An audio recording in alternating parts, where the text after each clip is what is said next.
Bonjour, dans cette vidéo, je vais résumer un peu le fonctionnement du disjoncteur magnétothermique.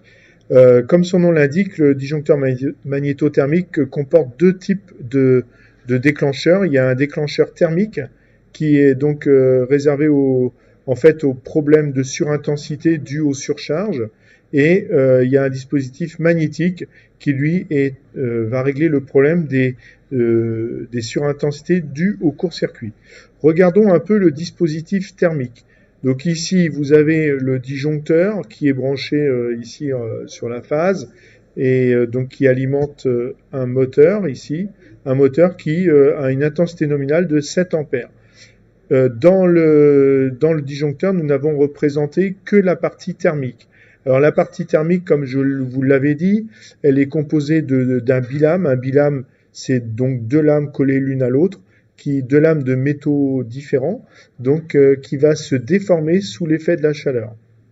Et on sait que le passage d'un courant électrique provoque un dégagement de chaleur. Donc là, actuellement, tout va bien. Le moteur consomme 7 ampères, ce qui correspond à son intensité nominale. Donc, il n'y a aucun souci. Si maintenant, je me retrouve avec un problème de surcharge, donc imaginez par exemple que ce soit un compresseur et qui se met à forcer anormalement, un problème mécanique par exemple, eh bien, au lieu de consommer 7 ampères, le moteur va, admettons, consommer 30 ampères. Donc là, le bilame qui est parcouru par le courant consommé par le compresseur va s'échauffer anormalement sous l'effet Joule du courant électrique.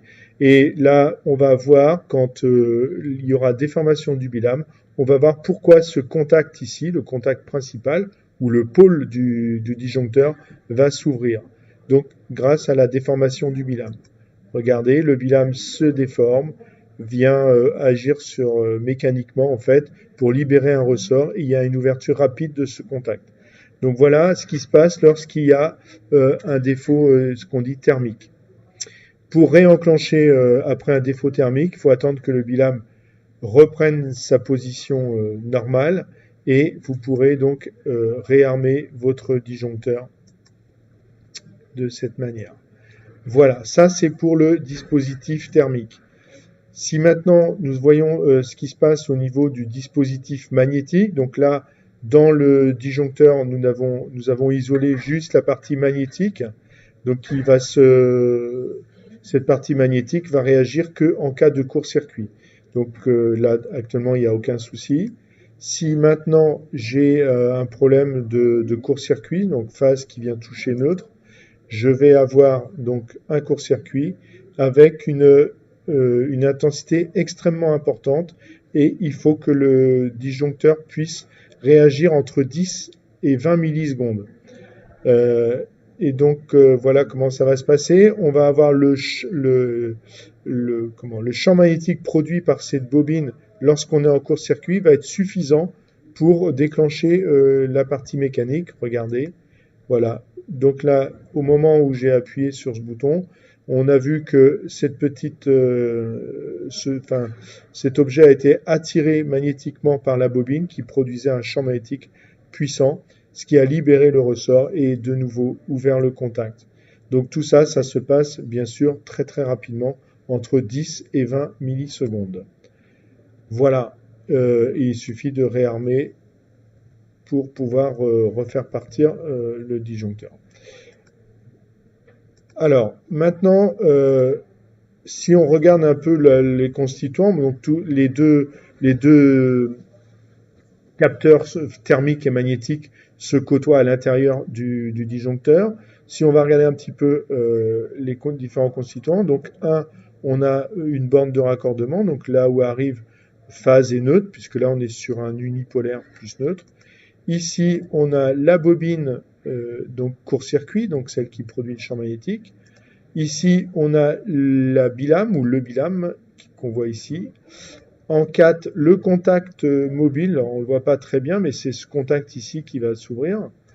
Le contact du neutre, là on est sur un disjoncteur unipolaire plus neutre, donc le neutre s'ouvre, mais n'est pas protégé, il n'a pas de dispositif thermique et magnétique. En 6, on a, alors ça s'appelle le déion, c'est ce qu'on appelle la chambre d'extinction de l'arc. Vous savez que lorsqu'on va ouvrir un contact parcouru par un fort courant, il va y avoir un arc électrique, et là en fait cet appareil va faire en sorte que l'arc va se fractionner en plein de petits arcs et va finir par s'éteindre. Donc on appelle ça aussi le déion. Ici, on a la partie fixe du contact électrique, donc le contact il est situé ici. Et en 8, on a le levier de manœuvre du disjoncteur. Donc voilà un petit peu pour les constituants du disjoncteur. Maintenant, nous avons vu aussi les courbes. Vous avez plusieurs courbes de disjoncteur. Qu'est-ce que c'est qu'une courbe de disjoncteur? Je vous montre par exemple la courbe B. Donc la courbe B, elle a cette forme-là. D'ailleurs, toutes les courbes vont avoir la même forme. D'accord? La courbe C ou la courbe D. Et on voit qu'elles ont la même forme. On voit une forme, cette première forme correspond en fait au déclenchement du thermique. Et la deuxième forme, donc qui est verticale ici et qui part comme ça, c'est le déclenchement magnétique. Alors, qu'est-ce qui diffère entre D, C et B? Eh bien, c'est à partir de quel moment on va utiliser le magnétique.